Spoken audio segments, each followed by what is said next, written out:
Bienvenue au podcast de l'idée à l'action, une présentation du Carrefour Emploi Lobinière. Salut, moi c'est Sarah du Carrefour Emploi Lobinière. En ce mois de l'entrepreneuriat, j'avais envie de rencontrer des entrepreneurs qui exercent des métiers artistiques dans le but de mettre en lumière des parcours inspirants et créatifs où passion rime avec entrepreneuriat. Cette semaine, j'ai eu la chance de rencontrer Rémi Bédard, qui est forgeron. Alors, j'avais plein de questions pour lui. C'était vraiment intéressant d'en apprendre plus sur son métier, qui est quand même assez méconnu. Alors, je vous en dis pas plus. Je vais vous laisser le découvrir à votre tour. Alors, bon visionnement. Salut Rémi! Salut, Ça va bien? ça va très bien, toi? Ça va bien, merci. Merci de m'avoir invité. Ben, ça me fait plaisir. En fait, merci à toi d'avoir accepté mon invitation. C'est rare qu'on a des forgerons dans Lobinière et même Ouais. dans Québec, je crois. Fait que on est vraiment chanceux de Au t'avoir. Québec, on n'est pas beaucoup. On est une petite gang, mais on est bien là, on est présent. OK, ben tant mieux. Fait qu'on est chanceux de t'avoir. Premièrement, j'aimerais ça que tu me parles un petit peu de toi, de ton parcours. Tu viens d'où? Tu habites où? Ton entreprise est située à quel endroit? Tu as fait tes études dans quoi? Mhm. Quand on se parle au départ, là, dans le fond, moi, je suis vraiment natif de la région. Là. Tu sais, ici, on enregistre, on est à Saint-Agapier. Je viens de Saint-Apollinaire. Moi, je suis né sur le petit bout de rang du Bois-de-l'Ail à Saint-Apollinaire. Là. Dans le temps, quand j'étais petit, c'était une traîne à vache. C'était un petit chemin de terre dans le bois. Tu sais, maintenant, mon atelier, il est 2 rangs plus haut. OK. Carrément. OK. J'ai pas migré très, très loin. Après mes études à Québec, j'ai vécu 1 an à Québec dans un appart, puis ça a fait le travail de rendre ça clair que je voulais retourner dans mon coin. Je suis vraiment natif, puis j'ai ça, tu sais, le Guignard, j'ai ça tatoué sur le cœur. Là. Fait que C'est c'est correct, je juste comprends ça. naturel d'avoir établi mon atelier qui est sur ma propriété, finalement, là, OK. à Saint-Agapi. OK. Puis tu as fait tes études en quoi? Tu as dit que tu as été 1 an à Québec. C'est-tu des études d'1 an pour être Non, forgeron? en fait, j'ai été 1 an à Québec après mes études. OK. J'ai un parcours qui est assez irrégulier, je dirais pour un artisan, c'est quasiment régulier, là, parce que on a tous un peu des parcours étranges, là, on dirait, quand on se parle, là. Moi, de formation, je suis technicien en bioécologie. J'ai étudié au cégep de Sainte-Foy, donc c'est vraiment le domaine de la biologie, c'est-à-dire que moi, je suis formé pour travailler en laboratoire de biologie, puis pour travailler aussi sur le terrain, faire des inventaires forestiers, c'est des choses que OK. j'ai faites dans ma vie, des inventaires fauniques. Euh, Puis après ça, j'ai eu une carrière d'à peu près 10 ans dans ce domaine-là. C'est-à-dire que j'ai travaillé dans la conservation des milieux humides, j'ai travaillé dans le milieu des aquariums. À l'Aquarium de Québec, j'ai été plongeur, j'étais aquariste. Ah ouais. Après ça, j'ai roulé ma bosse. J'ai fait un bon moment que j'ai adoré au cégep de Sainte-Foy dans l'enseignement au collégial. Dans mon propre collège, j'ai travaillé là comme technicien en travaux pratiques en biologie. Dans les laboratoires de bio puis sur le terrain dans le bois avec les étudiants. Fait que ça a été c'est là que j'ai roulé ma bosse au départ. Fait que ma formation a strictement rien à voir avec ce que je fais Quand présentement. quand même différent, quand même différent. Assez. Là, tu es rendu comme toute seule. Est-ce que tu as des employés Non, j'ai pas avec toi? d'employé, c'est vraiment sur le modèle d'un artisan, c'est une entreprise individuelle. OK. Je travaille par moi-même dans mon atelier sur ma propriété. OK. Ça te manque-tu d'être avec des gens? Tu sais, là, tu étais quand même C'est sûr. souvent. Ouais, c'est ça. J'ai eu du travail de, tu sais, entre autres, c'est sûr, au collégial, tu sais, j'étais avec beaucoup de gens. J'adorais ce milieu-là. Je suis pas forcément par nature un solitaire, mais je suis Mhm. quelqu'un qui travaille très bien par soi-même aussi. Euh, c'est sûr que il y a une composante quand même. Je travaille beaucoup par moi-même dans mon atelier. Mais avec le temps, je pense qu'on développe un peu notre réseau là-dedans, puis nos Ouais. collègues, ça devient un peu nos collaborateurs, même nos Mhm. fournisseurs. Tu sais, Mhm. on se ramasse à. Tu sais, ces gens-là, on les suit après, puis fait que mes collègues, c'est rendu un peu tout ce monde-là, puis c'est un peu tous les gens à qui j'ai affaire dans le quotidien.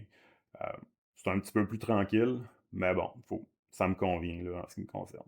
C'est sûr qu'il y a des plus et des moins dans tous les métiers, là. Fait que... Oui, absolument. J'ai pas beaucoup de conflits de travail. Non, Ça se passe assez bien. ça se passe ici.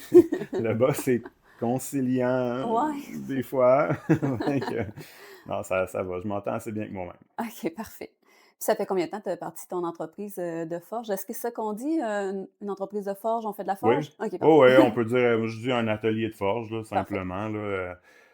Ça fait ben, c'est sûr que c'est une histoire qui est un peu, puis comme beaucoup d'artisans vont avoir des histoires comme ça, c'est assez progressif. Mmh. Ça fait là, que ça fait 6 ans présentement que que le nom de mon atelier est enregistré, puis que mon OK. entreprise est enregistrée comme telle, puis que j'ai des opérations commerciales. Ça fait un petit peu plus de temps que ça que je travaille naturellement avec le métal, que je fais de la forge. Tu travaillais pour quelqu'un d'autre avant pour prendre ton expérience, avant de partir ton entreprise, et de l'appeler Strobus Forge? Ben, en fait, ça, c'est ce qui est particulier un peu du métier. Il y a très peu de forgerons d'or au Québec. Il y Mmh. en a, par contre, je veux pas donner l'impression qu'il y en a pas. C'est pas un métier qui est éteint. Il y en a pas énormément. Il y en avait pas forcément dans ma région. Puis c'est pas non plus une démarche que j'ai faite en me disant, OK, je me pars en affaires, je vais devenir forgeron, je vais me faire former là. J'ai commencé ça par moi-même pour le fun. Puis OK. graduellement, je suis rentré là-dedans. Fait que non, j'ai pas eu l'expérience dans un autre atelier. Puis ça même, c'est quelque chose que peut-être éventuellement je vais faire à retardement, peut-être dans OK. les projets futurs, d'aller travailler peut-être ou d'aller me faire former à gauche, à droite. Mais plus au niveau de, tu sais, un peu avoir de pollinisation croisée, de voir comment les gens travaillent, puis peut-être au niveau Mmh. artistique. Mais la base, ça a été beaucoup plus d'essais-erreurs, finalement. OK. Beaucoup d'essais-erreurs. OK. Mais tu sais, vu que c'est un métier quand même méconnu, tu as pris ça où, cet intérêt-là? C'est une passion depuis que depuis longtemps ou bien c'est apparu, tu as vu quelqu'un faire ça puis tu t'es dit que tu serais Ouais. intéressé? D'un, j'ai toujours été très, très, très, très manuel. J'ai toujours aimé créer, faire des choses. Fait que OK. ça a été en dedans de moi depuis toujours. Je faisais autre chose avant. J'ai appris à travailler le bois avant. Mon père m'a toujours montré à travailler toutes sortes de choses. J'avais cette curiosité-là. Après ça, ben, j'ai, on vit à une époque qui est formidable pour ça parce que les ressources sont partout. Mmh. Euh, je pense que c'est un peu même peut-être stigmatisé avant d'apprendre comme en ligne sur YouTube, des affaires de même. Pour vrai, maintenant, il y a énormément de choses. C'est sûr que c'est pas la qualité d'un enseignant qui va rétro-agir avec toi, mais il y a le support visuel. Faut pas négliger ça, c'est là. On se tient de forgerons aussi maintenant. On a une association au Québec, OK. les forgerons, présentement. Ce qui fait qu'on se tient entre nous, on peut voir les ateliers, on peut se poser des questions. On a un petit réseau quand on arrive à un problème, qu'on ne sait pas quoi faire avec quelque chose. Mais on Mmh. peut y aller problème par problème. Il y a toujours quelqu'un qui a eu le même problème que soi. Fait que, il faut être un peu débrouillard, mais c'est beaucoup comme ça que j'ai appris. C'est vraiment des médias mixtes, des livres, les autres forgerons, des vidéos. Écoute, il y a des super forgerons qui ont Ouais. des bibliothèques incroyables en ligne pour tous les problèmes et toutes les choses qu'on peut vouloir créer. Fait que ça s'est bâti comme ça, simplement. OK. Fait que tu es capable d'aller chercher un petit peu, tes ressources, Oui, quand que c'est nécessaire. Puis, tu sais, tu as travaillé, dans beaucoup de choses avant, mais qu'est-ce qui t'attirait de partir ta business? Plutôt que de travailler pour d'autres personnes, là, puis tu t'es dit, «J'ai envie d'être entrepreneur», ça a été quoi ta motivation initiale? j'aurais quasiment de la misère à te l'expliquer. Je pense que c'était en dedans, moi. Ouais, OK. J'ai toujours eu ça. Je pense que ça, on l'a ou on l'a pas. Une chose, par contre, je peux dire, tu sais, qui m'a vraiment attiré vers ça, puis que j'ai perçu rapidement, c'est que peut-être dans les emplois que j'ai occupés avant, que j'ai aimé, je les ai tous aimés pour quelque chose. Euh, Puis même beaucoup, à l'occasion, c'est vraiment pas parce que j'aimais pas ça que je suis sorti de là, mais souvent ce que je trouvais en occupant un emploi, c'est que ça, selon moi, ça utilisait une quantité, une proportion un peu réduite de mes capacités tout Mmh. le temps. Il y a toujours un niveau de spécialisation, tu sais, qui vient avec faire un job dans une équipe où est-ce que tu deviens meilleur à quelque chose, tes Ouais. collègues sont autre chose, il y a un travail d'équipe. Ce qui fait que tu dois te spécialiser, puis c'est bien. Je pense qu'il y a des gens qui fonctionnent super bien comme ça. Mais moi, j'ai toujours aimé fonctionner à 100%, tu sais, ou à OK. 110% même, d'aller faire un peu tout, puis d'utiliser 100% de ses capacités. Puis ça, dans ce que je fais présentement, c'est quelque chose. Tu sais, c'est un métier manuel, là, oui, c'est ça Ouais. avec mes mains. Mais j'ai jamais travaillé aussi fort que ça intellectuellement dans ma vie. OK. Parce que oui, là, je cogne du marteau dans un atelier, mais c'est à peu près 40% de mon travail présentement. C'est ça. Ben, il y a Et- beaucoup ouais, à l'arrière de tout ça, te faire connaître, tout ton marketing et tout ça. Ben, j'aimerais ça que tu m'en parles, justement. Tu sais, ton 60 ça ressemble à quoi? Tantôt, j'aimerais que tu me parles de ton Mhm, 40 mais là, on va aller dans ton absolument. 60 Ben, si on, écoute, c'est tout, là, parce que une entreprise individuelle comme ça, un artisan, moi, je suis un peu à l'intersection d'un entrepreneur puis d'un artiste. Euh, je suis un artiste qui se met en marché lui-même, finalement, c'est ça qui arrive. Ce qui fait que mon 60%, c'est 13 à peu près, là, puis ça va varier certainement dans l'année. Quand j'arrive dans le temps des fêtes, ça devient plus un 75% de Ouais. production, même 80-90 par moment. Mais ça va être, d'un, les choses qu'on adore comme la comptabilité, suivi de ses dépenses, toutes les factures, garder des traces papier de tout ce qu'on fait, payer les abonnements, toutes ces choses-là. Après ça, ben, c'est tout ce que je vends énormément en ligne. C'est une chose qui est merveilleuse maintenant aussi. On peut être sur le territoire, un endroit où est-ce que, moi, sur le bord de la route chez nous, là, j'aurais pas un gros kiosque de vente, là, mais en ligne, on peut vendre maintenant. Ben ça, c'est une structure qui a l'air, c'est beau, un site web, là, c'est le fun, mais ça prend énormément de temps à maintenir. À chaque fois que tu crées un produit, tu as des journées à travailler sur la fiche de produit, l'optimisation pour les moteurs de recherche, la photographie, les textes. C'est super multidisciplinaire, j'adore ça, c'est stimulant, mais c'est énormément de travail. C'est du travail de bureau. Juste cette semaine, la semaine passée, 3 nouveaux produits, juste sur le site web, c'est 2 jours de travail. Quand même. Tu pensais-tu que ça allait être autant de paperasse, en fait? Tu sais, tu t'es dit, je m'en vais dans une entreprise, ben, je crée une entreprise d'artisanat. Sûrement que tu ne te disais pas qu'il allait avoir autant de choses à faire à côté. Ou tu étais conscient? Peut-être pas, parce que c'est sûr que ça augmente un peu avec le temps. Tu sais, au début, tu pars ça, tu as quelques petits trucs. Je travaillais encore, moi, à temps plein quand j'ai commencé. J'avais quelques trucs sur Etsy, tu sais, qui n'étaient pas mon site web, ma plateforme. OK. Puis c'était assez simple quand même. Je créais mes petites fiches de produits, puis c'était pas trop long. Puis c'est sûr qu'avec le temps, là, moi, j'ai un catalogue qui a beaucoup de fiches maintenant. J'ai plusieurs distributeurs euh, à gauche, à droite, plusieurs plateformes, les médias sociaux. Fait que c'est sûr que ça augmente avec le temps. Mais c'est stimulant pour moi. Je pense que j'aime ça. Puis aussi, on se, on se mentira pas, être forgeron, c'est un métier physique, là. C'est vraiment fatigant. Une grosse journée de forge au complet, à travailler avec le métal, le marteau pilon, le bruit. Tu sais, c'est de la forge de production que je fais beaucoup. Fait qu'il y a beaucoup de marteaux à main, là, mais il y a aussi beaucoup la grosse machine qui cogne, là, le marteau pilon. OK. Électropneumatique, c'est un gros engin qui pèse pas loin d'1 tonne. Quand Je même. travaille avec ça, c'est fatigant, ce qui fait que j'apprécie un peu le bureau des fois. Mon bureau, il y a une belle grande fenêtre, il est attenant à l'atelier, il est ensoleillé, OK. il fait chaud là-dedans, on est bien. C'est un bel espace, puis j'aime ça travailler dedans, fait que Tu ça peux me faire des repose aussi. demi-journées, là, tu sais, le matin, un petit peu plus relax ou le contraire. Là. Fait C'est que, ça, puis c'est des journées mixtes. Ça, tu dis, je pense que ça, c'est un truc qu'on parle pas assez quand on fait ces choses-là. Euh, Quand on est quelqu'un qui aime ça avoir des focus vraiment différents, puis changer un peu son attention, changer le mal de place, entre guillemets, là, c'est vraiment le fun pour ça, parce que j'ai toujours des jobs administratifs à faire, toujours, je peux pas m'en sauver, mais c'est ça, des fois, je- j'ai envie de faire autre chose, j'ai envie de me reposer, j'ai envie de m'asseoir. Je vais aller dessiner, j'ai du design à faire, ça c'est une belle partie, le fun. Je OK. vais aller faire du dessin. Des fois, ben c'est l'été, puis il fait beau dehors, ben je vais aller prendre une chaise, je vais aller m'asseoir dans mon boisé avec un carnet puis un crayon, puis je vais faire du design. Je vais dessiner. Des fois, je vais aller faire ma comptabilité, puis des fois, j'ai envie de vider ma tête, puis de cogner sur du métal chaud une journée de temps sans rien penser. Tu sais, quand tu as Je le besoin fais de te aussi. défouler, là, mettons Ouais. que ça doit aider quand même.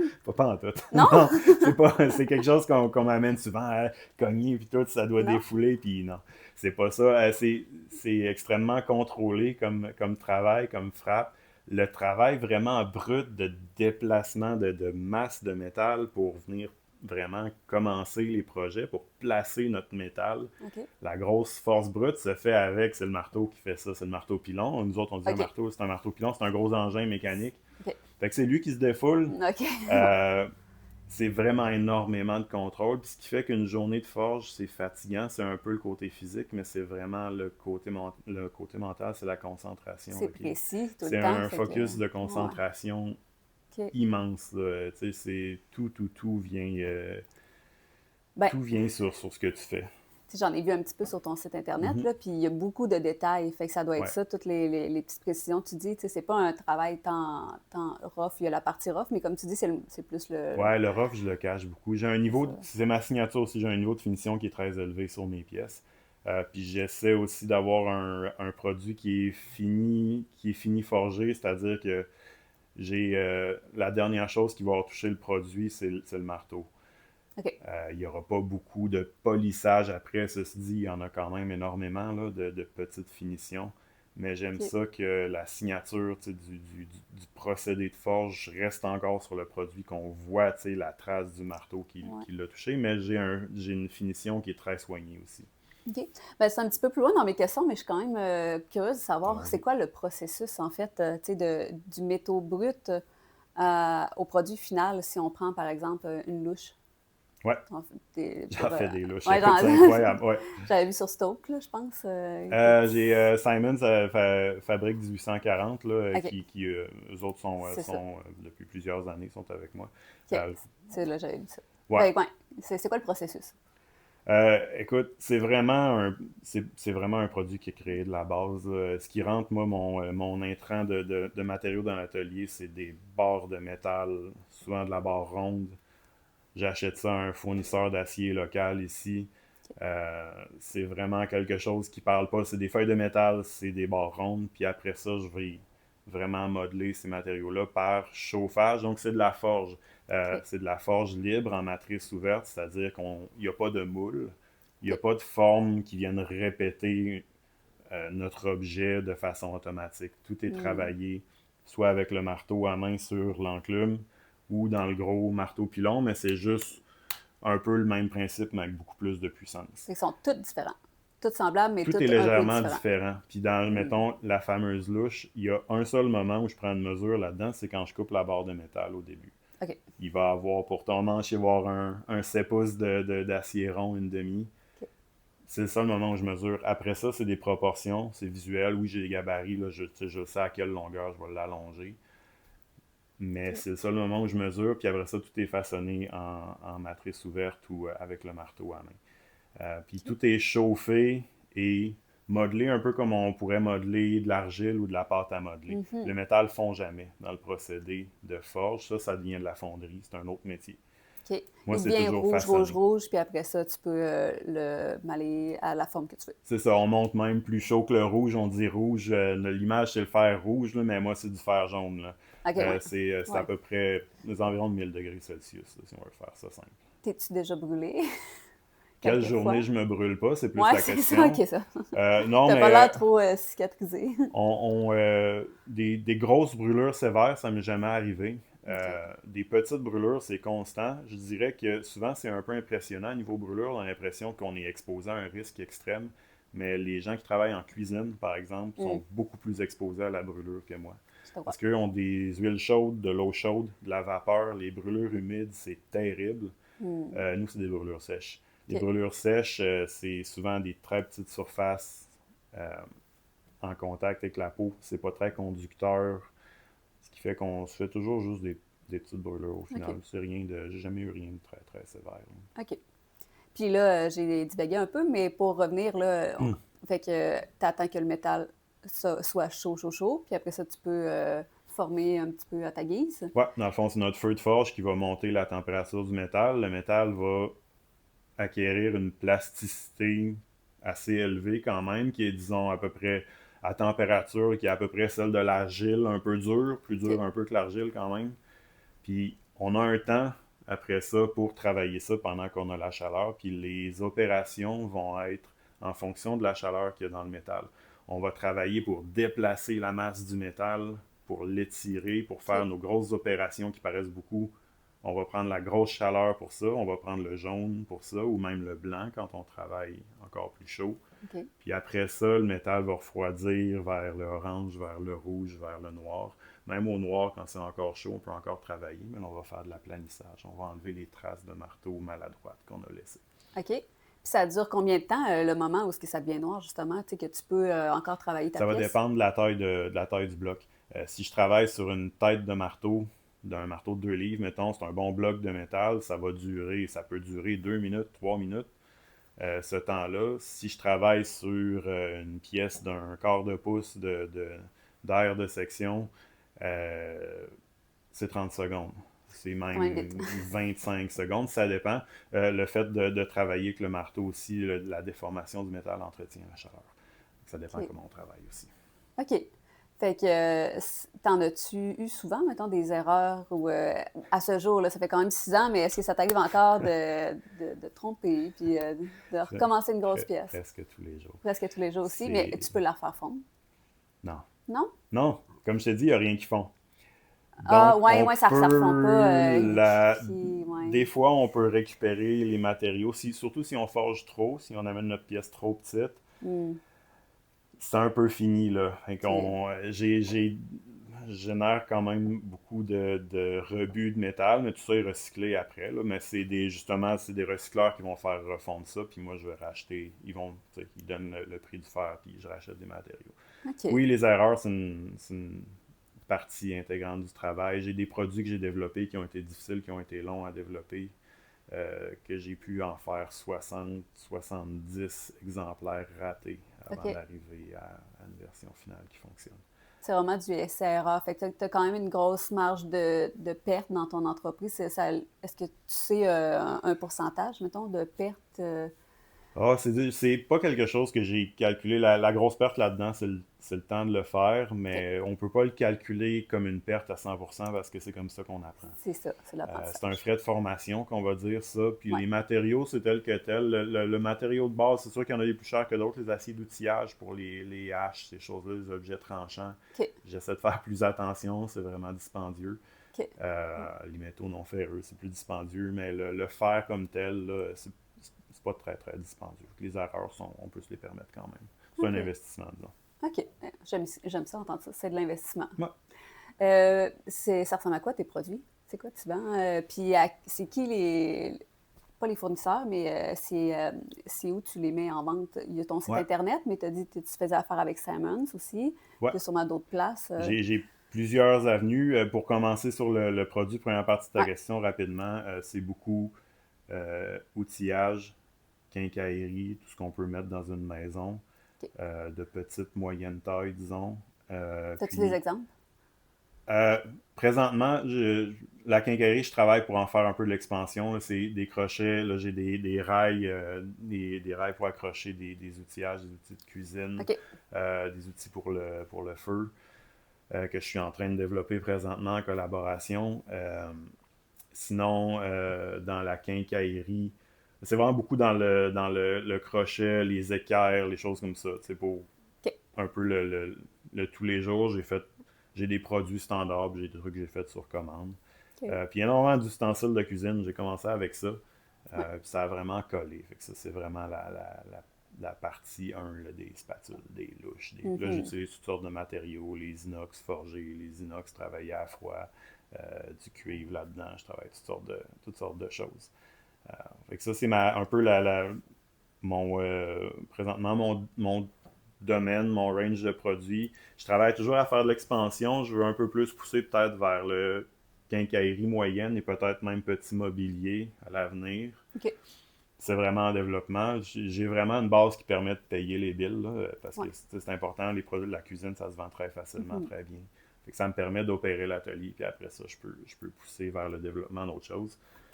Puis les plateformes, ben, c'est sûr que j'ai commencé avec Etsy, qui est la plateforme facile, qui t'apprend un peu, c'est une bonne plateforme école, ça t'apprend à faire de la vente en ligne. Après ça, j'ai ouvert mon site web pour avoir vraiment un endroit dont j'étais 100% propriétaire, j'avais tout le contrôle. Puis après ça, j'ai des gens qui sont venus. Puis là, des fois, ben, ça va varier de la petite boutique qui vont m'acheter une batch d'un produit. Des fois, ça va passer, puis il va y avoir 2 ans avant que je les revoie, ils vont revenir. Sinon, j'ai une place comme la ferme à Ménil qui sont en Estrie avec qui je travaille vraiment. Là, on travaille sur un show de TV avec Karen Vanas. Karine et la Maison Jaune, on a tourné avec eux. Eux autres, c'est des designers, c'est des gens qui font des projets de rénovation, puis ils glissent des produits d'artisans québécois au travers de ça. C'est OK. vraiment le fun. Ils ont bâti un écosystème autour des autres. Puis là, on fait de la TV avec ça. Fait qu'on a du fun. C'est du monde super incroyable. La maison Simons, eux autres, c'est vraiment comme de la vente en ligne encore. Là. Ils font ce qu'on appelle du dropshipping, eux autres. Fait qu'ils font ça convient mieux aux plus petits artisans, c'est qu'eux vendent sur leur site comme s'il y avait tout ça stocké d'un entrepôt, Hmm. mais ils me passent la commande, puis ça OK. part de l'atelier directement. Ce que le client va commander sur simons.com.ca, il serait pas fier de moi. Euh, On le mettra en Fabrique commentaire. 1840. Euh, ben c'est ça, ça va partir directement de l'atelier. On appelle ça du dropshipping. Sinon, OK. j'ai des Intéressant. artisans du monde, ça c'est un peu. C'est un autre, lui, c'est un gars qui a son entreprise qui est dans les festivals médiévaux. OK. Puis bon, je connais pas beaucoup ça, là, peut-être que lui non plus serait pas fier de m'entendre parler de ça, mais toutes les, comme Bicoline, mettons, si je sais pas si ça dit quelque chose, là. Ah oui. C'est ça, lui il va se trouver là, puis il va vendre des choses un peu le thème Renaissance médiévale, OK. coureur des bois, choses comme ça. Je Je vois bien produis tes des choses produits pour là lui. aussi. Puis c'est ça, ben, ce volet-là, un peu, c'est pas mal, je lui ai pas mal confié à lui, vu que j'ai pas beaucoup d'expertise là-dedans, un peu, moi, le médiéval, ces choses-là, je sais pas trop m'enligner avec ça. J'ai dit, garde, qu'est-ce que tu veux que je te fasse? J'y ai confié certains de mes produits que j'aurais pas vraiment les compétences de vendre. C'est lui qui s'occupe de ça. Il fait une Hmm. tournée de festival incroyable l'été. OK. Fait que je travaille avec lui. C'est ça comme tout ce petit écosystème-là que j'ai autour de moi. Puis là, probablement que j'en passe encore, là, mais ça Hmm. sort vraiment à gauche, à droite. Là. Ça donne une bonne aperçu. Puis, dans le fond, de ce que je comprends, c'est que tu fais quand même un peu du sur-mesure. Si quelqu'un t'arrive puis qui veut une production X de quelque chose, puis tu es capable Ouais, de le faire, tu le ferais. sur mesure, puis des collaborations. Tu Hmm. sais, une collaboration, c'est vraiment la différence, c'est que ma marque va persister dans le produit. Tu sais, la personne qui va acheter le produit puis le vendre sous sa marque va garder ma marque dedans. Comme présentement, on a une entreprise qui travaille sur le développement de la culture des truffes, le champignon, au Québec. C'est quelque chose de magnifique, c'est nouveau, c'est super complexe. Ça s'appelle Truffe Québec. Eux, présentement, là, on vient de le sortir. Il y a un outil spécialisé pour creuser des truffes parce que ça pousse dans le sol, ces champignons-là. OK? Ça s'appelle un piolet ou un pic à truffes. Ça n'existe pas à peu près en Amérique du Nord. Personne ne fabrique ça. C'est très européen, la truffe. Ils Hmm. m'ont contacté puis ils voulaient avoir ça avec leur marque, leur logo dessus. Puis moi, mon interne est encore là. Puis on a un peu comme travaillé ça en collaboration. J'ai créé OK. ce produit-là pour eux. Avec eux autres, peut-être une fois par année, ben, on va faire une batch, on va faire une run de l'année pour ces piolets-là. OK. Fait que c'est toutes sortes de choses comme ça. Des fois, c'est plus comme une batch pour mettre dans une boutique d'un produit tel quel. Des fois, c'est une collaboration. OK. C'est intéressant. Puis, ta clientèle, c'est quoi en général? Tu sais, je sais que c'est quand même assez large, surtout si tu fais des collaborations, là, comme tu dis, des fois c'est au niveau médiéval et tout ça, mais c'est quand même des produits qui sont plus chers Oui. qu'on peut trouver sur Amazon, chez Walmart et tout ça. C'est qui la clientèle qui va acheter ça? C'est-tu plus des restaurants parce qu'ils veulent... C'est sûr, c'est plus de qualité que d'autres C'est produits, vraiment là. des particuliers. Euh, c'est ça. Moi, je vends beaucoup directement aux gens, mais par le biais aussi des autres plateformes. C'est vraiment beaucoup du particulier. Je pense, un peu une clientèle foodie, une clientèle ou de gens qui aiment avoir un décor particulier, qui aiment l'art, qui aiment les pièces uniques, qui aiment les choses qui font jaser un peu. Mais j'ai pas un. Pendant longtemps, j'ai essayé de dégager une tendance là, vraiment démographique sur des hommes, des femmes, mais avec l'éventail de produits que j'ai, c'est un peu tout le monde. Puis c'est un OK. peu ça que j'ai toujours voulu là, avoir. C'est sûr que comme c'est des pièces un peu plus chères, tu sais, je ne vais pas vendre beaucoup chez les plus jeunes. Mhm. Souvent, c'est des gens peut-être dont 30 et plus Ouais. peut-être dans la démographique, des gens qui sont bien établis. Mais c'est à gauche, à droite, C'est vraiment. pas les nouveaux jeunes adultes qui partent en appartement, mettons. Non, c'est Un peu ça. plus tard. Non, effectivement. OK. Puis comment t'as fait pour te démarquer? Tu sais, c'est sûr qu'il n'y en a pas tant que ça, des gens qui font de la forge, mais ça reste qu'il y a beaucoup de produits qui sont semblables sans être pareils. Hmm? Comment t'as fait pour te démarquer? je l'ai eu un peu facile dans un sens. Il n'y a pas énormément de forgerons tout court. Ouais. La forge d'or, il y a une grosse portion des forgerons qui font de l'architectural, qui vont faire des bras de galerie principalement, mais tu sais, des choses, des grosses pièces qui vont aller dans un bâtiment, OK. qui vont faire partie du bâtiment. Des bras de galerie, tu veux dire, mettons, du design. Des rampes, ouais, c'est ça, tu sais, avec souvent là, le art déco, avec les Ouais. volutes, ces choses-là, là, les tourbillons, tout ça. OK, parfait. C'est du classique, ça, il y a une bonne partie des forgerons qui vont travailler là-dessus. Moi, j'ai un peu décidé que ça m'intéressait pas vraiment, ces projets-là. J'ai un peu mis ça de côté. J'aime travailler sur le fonctionnel, sur les objets. OK. De un, cette décision-là m'a distingué. Il y a très peu de forgerons qui osent faire ce choix-là. Euh, Moi, j'ai un peu, dans le fond, je suis un peu comme les couteliers qui font des couteaux, de la coutellerie. Les autres, c'est des objets fonctionnels. Ils travaillent sur l'objet. Ben, moi, j'ai décidé de faire comme eux, mais de ne pas faire de couteau. Tout OK. simplement. OK. Je fais tout le reste que dans une cuisine. Puis il y a un engouement pour les couteaux, pour ces choses-là forgées ces années-ci. Puis il y en a un depuis quelques années, une petite vague là-dessus. Ben, moi, j'ai décidé d'accompagner tout le reste de la cuisine puis de la maison avec des choses qui étaient dans le même esprit. OK, ben c'est parfait parce que tu dédoubles pas des services que d'autres, ben des produits que d'autres personnes C'est ça. offrent. Fait que c'est Fait que à ton d'un, je me avantage. suis placé comme ça, puis je me suis placé aussi beaucoup en m'inspirant du procédé comme tel de la forge. La signature visuelle de ce que je fais vient du monde de la forge beaucoup.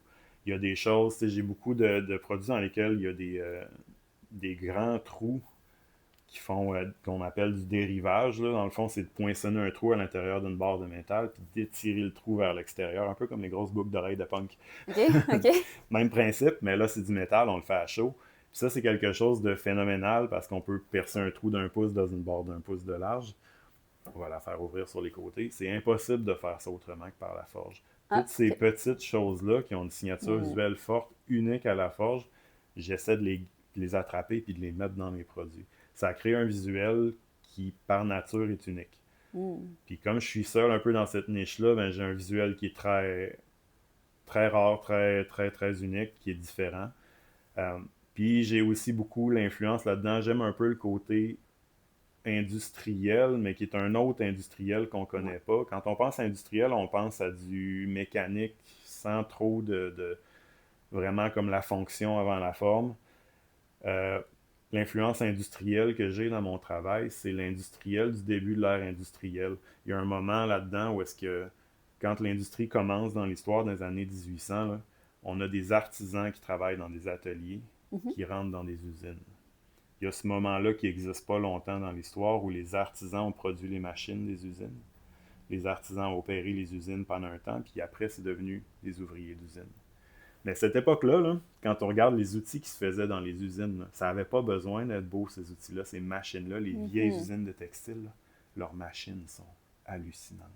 Ils ont des courbes, Ah, ils ont ouais. de l'esthétique. Puis cette époque-là, la fin de la forge traditionnelle, comme on la connaissait avant, il y a eu ce moment-là où l'industriel, c'était beau. Et je m'inspire beaucoup de cette OK. signature-là. Je ne suis pas le seul là-dedans, mais c'est quelque chose de plus rare. C'est vrai ce que tu dis parce qu'avant, il y en avait vraiment beaucoup, là. C'était principalement Ouais. ça, avant l'apparition des machines et tout, là. Ouais, ben, forgeron, Mais, avant, on en avait. Il y en a eu deux à un moment ici à Saint-Agapi en même OK. temps. Il y en avait un juste à côté ici, sur la principale. OK. T'as-tu un chiffre? Mettons, combien qu'il en reste au Québec, un approximatif, Ben, c'est versus dur à avant? dire parce que c'est toujours, tu sais, des professionnels, des semi-professionnels, des amateurs. Des amateurs, il y en a des centaines. OK. Des semi-professionnels, il y en a un paquet. Des professionnels, il y en a probablement. En même temps, je ne veux pas être plate, il y en a probablement moins de 100 au Québec Quand même. qui sont vraiment professionnels dans leur pratique. Ouais. OK. Avant, il y en Impressionnant. avait dans tous les villages. C'est Ouais, vraiment c'est un ça. métier C'est qui ça. est. Ouais. Avant les grandes guerres, dans le fond, là, le fin 1800 et avant, là, c'était quelque chose qui avait. On se trouve littéralement à côté de l'ancienne forge de M. Honoré Boucher ici. Là. OK. On est à peu près 100 mètres. Là. OK. OK. La forge n'est plus là. Non, en effet. Comment tu vois ça, toi, l'avenir de la forge au Québec? La forge au Québec, je pense qu'il y a de l'avenir. Il y en a. il y en a plus maintenant. Je pense qu'il y a eu un engouement public même pour les arts de la forge avec beaucoup le couteau, avec de Mhm. l'acier du feu, là, Forged in Fire, que Ouais. beaucoup Ouais. connaissent. Ça a créé la petite vague peut-être dont ça avait besoin. J'ai embarqué dans cette vague-là. Je fais partie de cette vague-là. OK. Euh, je pense que la forge avait besoin d'une époque pour faire justement la transition du métier au sens traditionnel de la définition. Ouais. Les gens qui réparaient les machines agricoles, qui réparaient les outils, qui feraient les chevaux, qui avaient un côté très artistique aussi. C'était des artisans, c'était des artistes, ces hommes-là. Mais ils se vendaient pas comme ça, ils n'étaient pas là pour ça. Maintenant, on vit pour ça. Moi, je fais des choses que les gens veulent, pas des choses que les gens ont besoin. C'est ça la différence. On opère cette transition-là présentement. On s'inspire les uns les autres, puis il y a des styles artistiques qui se créent dans cet espace-là. Puis c'est comme ça que la forge va survivre. OK. Donc l'avenir de la forge, je pense qu'il est de plus en plus assuré. Ça va toujours être quelque chose d'un peu moins commun, je pense, de par les contraintes un peu pratiques du métier. On peut vraiment pas être forgeron n'importe où. On Non, peut faire de la céramique probablement dans un appartement en ville, dans un petit atelier.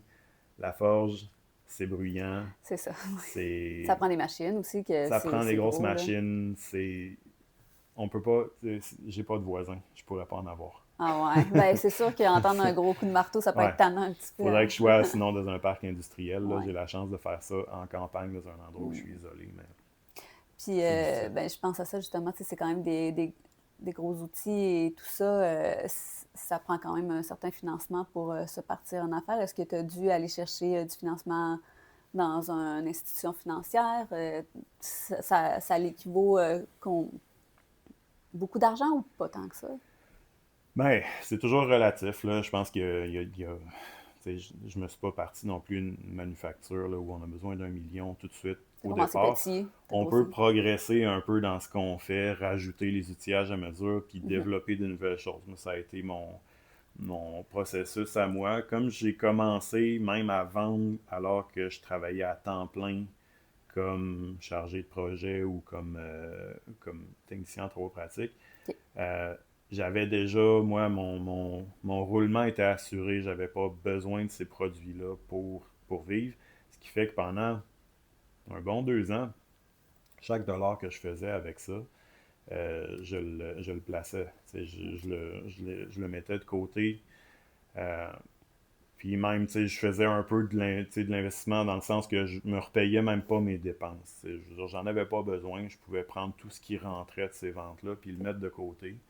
Ce qui fait que le jour où j'ai commencé à augmenter un peu le nombre d'heures, j'ai pas sauté d'un coup sec, mais ça a été assez progressif. Mais quand j'ai été rendu à un moment où j'embarquais avec des partenaires, j'ai eu un peu un élément d'inconnu, de dire là, ça se peut qu'il y ait un gros paquet de ventes, je ne le sais pas, ça se peut que j'aie besoin de produire beaucoup là. J'ai eu besoin là d'avoir justement le gros marteau, un peu plus de machines, plus de stock pour produire dans l'atelier. J'avais de l'argent OK. qui Ouais, tu avait t'en été as mis de placé de côté. côté. À ce OK. moment-là, j'ai été capable tout simplement de me commander un marteau pilon industriel professionnel que j'ai rentré dans l'atelier. Ça a été la grosse pièce. À l'époque, c'était environ 12 000 que ça a OK. coûté le marteau. Euh, c'est la plus grosse pièce encore que j'ai dans l'atelier. OK. Le reste, quand on est bon pour magasiner à gauche et à droite, on peut s'en sortir assez bien. L'atelier aussi. Fait que c'est sûr que présentement, j'en suis peut-être à peu près 100 000 d'investis dans OK. l'entreprise. OK. J'ai pas de prêt présentement. J'ai aucun prêt. Ben, c'est bon. Je dois rien à Wow. personne. Euh, En même temps, c'est ça. Faut être prêt à faire les choix. Je peux pas avoir une croissance fulgurante en n'ayant pas de prêt comme ça. Mais c'est pas ce que je veux faire. Moi, je veux rester un artisan. Ouais. Ça Euh, peut pas être une usine, là. c'est ça. Si je voulais me mettre à engager plein de gens et avoir une grosse croissance rapide, c'est sûr que tu sais, j'aurais besoin d'un bon prêt puis C'est d'avoir ça. de l'argent pour décoller. C'est pas le modèle que j'ai choisi. C'est Mais correct. Ça va dans tes valeurs. Puis c'est possible aussi. parfait. Y a-tu des moments dans tes 6 ans que tu as eu ton entreprise où ce que tu as vécu un petit peu plus des obstacles, puis comment tu les as surmontés? Ouais, les obstacles, c'est. Écoute, écoute, il y en, tu sais, Il y en a il y toujours. en a sans arrêt. On est en plein cœur d'une guerre commerciale avec les États-Unis. C'est la majorité Mhm. de mon revenu, moi, les clients américains. OK. Ce qui fait que tout récemment, moi, l'administration américaine a décidé qu'il y avait des tarifs. Pendant un temps, on a dû tout fermer. Il n'y avait aucune façon d'envoyer des produits aux États-Unis. Je perds 70% de mon revenu d'un coup sec. Quand même. Ça revient, on s'adapte, il y a des façons. Je fais encore affaire aux États-Unis, mais il y a eu beaucoup de journées de passer à l'ordinateur à faire des appels, à demander des questions, à gérer ça, ces tarifs-là que je n'étais pas habitué de gérer. Ça, c'est une chose, mais tu sais, c'est ça. C'est un tour de montagne russe, là. Fait que là, c'est sûr que si tu veux relever des défis puis régler des problèmes, c'est le bon profil, c'est la bonne démarche, là. C'est sans arrêt. Un petit peu d'adrénaline. Ouais, ouais, un Dans- petit peu beaucoup. C'est pas un fleuve tranquille là, comme travail. Là. Il faut que tu sois. En même temps, c'est ça, ça utilise toutes mes capacités. Puis ça, ben, au final, j'aime ça. Mais il y a des moments de l'année où j'aime moins ça, des fois. Il y a vraiment des gros défis, des fois. C'est sûr. Avec les défis, c'est ça. Faut que tu sois capable d'évoluer là-dedans. Puis des fois, tu te demandes encore un peu pourquoi tu fais ça. Mais pourquoi tu fais ça, justement? Ça, c'est une grosse question. Hein. Oui, mais ça, quand même. J'adore ça. Ouais. J'adore ça. Je suis un créateur, je suis un artiste. Je me vois de plus en plus comme un artiste parce que je pense que je le deviens. J'ai besoin de ça, d'utiliser toute ma capacité. Je fais ça pour ça. Puis peut-être l'aspect second de ça, c'est que ça me permet d'être chez moi sur mon territoire. Parce que moi, comme technicien en bioécologie, il y a très peu d'emplois pour moi dans la région. C'est une réalité. J'ai travaillé à Québec en ville tout le début de ma carrière. Il n'y avait pas beaucoup d'emplois pour moi dans la région qui m'intéressaient. Puis ça, ben, ça m'offre l'opportunité de me créer ma job que je veux, selon mes termes, chez moi, sur mon rang où c'est beau, puis qu'il y a des beaux levers de soleil, des beaux paysages, puis que j'ai pas une salle de break pour dîner, mais T'es pas à puncher non plus. J'ai mon boisé à côté, j'ai ma cuisine, j'ai mon poêle à bois l'hiver pour me chauffer. De ce que j'entends, la qualité de vie prend vraiment le dessus sur les. Il y a vraiment ça, tu sais, on a un gros plus, puis tu sais, j'ai une vie familiale, j'ai 3 enfants. Ma blonde est formée dans le même domaine que moi à la base. Elle travaille en ville encore. Elle, ça lui convient, super épanouie de son travail. Elle aime ça dans le domaine pharmaceutique, dans le côté laboratoire de la chose. Puis ça fait en sorte que nous autres, notre vie de famille, tu sais, gagne beaucoup de ça parce que moi, mes enfants sont à l'école à côté ici. Tu sais, ma fille, elle va oublier sa boîte à lunch là, lundi. Ben là, l'école appelle, elle n'a pas de lunch. Ben, ça me prend 10 minutes de gérer cette situation-là. À Québec, ça serait quasiment la moitié de la journée. Là. Ouais, c'est ça. Toute la vie familiale devient plus simple avec ça, là, en ayant quelqu'un qui est à la maison aussi. Là. OK. Si je vais un petit peu dans tes projets d'avenir, tes ambitions, dans 5 ans, tu vois ton entreprise à quel endroit? Le modèle, je veux qu'il reste le même, grosso modo. Donc, je me vois pas avec une grosse équipe dans 5 ans. J'aimerais pousser du côté collaboration, peut-être avec d'autres artisans, peut-être même d'autres forgerons. Je le vois toujours comme ça. J'aimerais ça, si je suis pour peut-être grossir, faire plus, travailler avec d'autres, sans les engager forcément. Tu sais, je pense qu'il y a de la collaboration qui se fait beaucoup entre artisans, sans forcément se manger les uns les autres ou s'engager. C'est comme ça que je le vois parce que j'ai pas envie de devenir uniquement un gestionnaire parce que c'est ce qui finit par arriver quand on engage en général. Pas forcément, mais la plupart du temps. Ce qui fait que je le vois comme ça. Puis sinon, du côté artistique, créatif, je veux amener la forge dans des endroits où elle n'a pas beaucoup été dans le passé. Je parlais des meubles. Je veux amener cette signature-là dans autre chose. C'est peut-être quelque chose que je ne sais pas encore. Ouais, c'est ça. Sinon, je veux travailler avec d'autres gens, je veux me faire former. Ça, j'aimerais ça éventuellement peut-être aller travailler un petit peu aux États, dans d'autres ateliers, peut-être faire une résidence à quelque part. T'sais. Formation continue, j'ai ça encore. Sinon, ben, perfectionner mon atelier, travailler sur mes choses. Mon atelier, c'est ma passion aussi. J'aime beaucoup travailler cet espace-là pour le rendre plus polyvalent, plus fonctionnel, plus performant. Je suis très motivé par ça. Puis finalement, ben, peut-être éventuellement rentrer dans le côté formation, éducation, ça. J'aimerais peut-être le montrer à des gens dans un cadre quelconque, mais ça, c'est indéfini parce que j'ai pas l'environnement forcément pour le faire. C'est un atelier à un homme, vraiment. C'est relativement restreint comme espace. J'ai pas forcément l'espace pour le faire, mais j'essaie de rester ouvert à ça. J'aimerais rentrer un jour là-dedans, pouvoir passer le savoir. Aimerais-tu être prof dans une école qui fait ça, justement? Ça serait un peu ça le rêve. Ouais, Ouais. c'est Je pense ça. que ça serait ça le rêve, là, Ok. d'avoir cet espace-là plus neutre un peu aussi, qui n'est pas mon atelier dans Ouais. mes affaires à moi. Tu sais, j'aime mieux le contexte de sortir dans un lieu d'enseignement. Je pense que c'est préférable comme ça aussi. Ok. On verra qu'est-ce qui arrive avec ça aussi.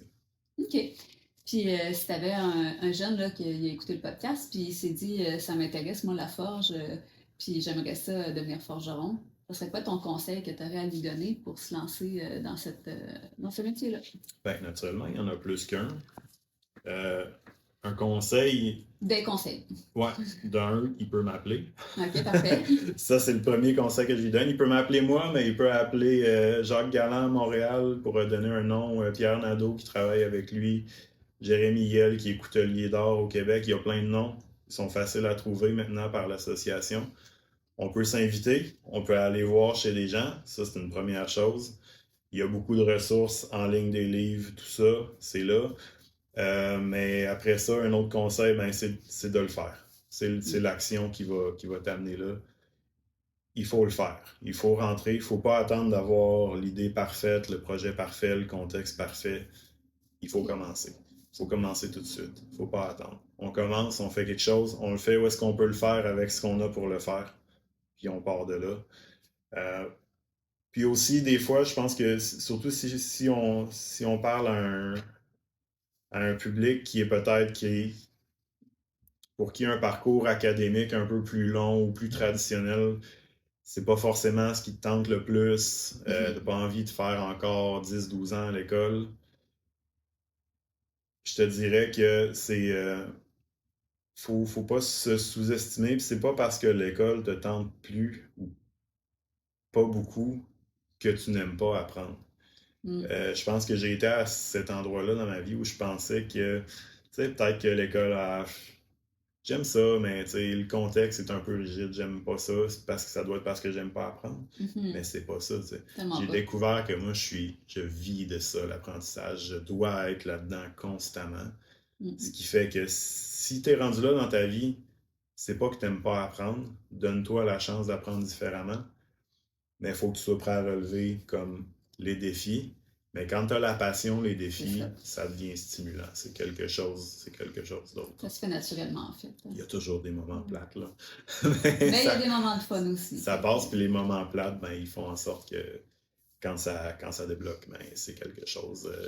C'est quelque chose. Ben, tu grandis à travers les moments plates aussi, des fois. Tu grandis surtout à travers les moments plates. On est fait comme ça, des fois. Malheureusement, on est fait de même, ouais. Avec l'apprentissage, il faut juste se permettre de croire en ça encore, qu'on a envie d'apprendre, qu'on aime apprendre, mais qu'on va faire peut-être nos propres conditions. C'est tellement différent quand on apprend quelque chose qu'on aime versus quelque chose qui est obligé à l'école. Des fois, ça peut être plus... Oui, c'est vraiment, vraiment différent. Ouais.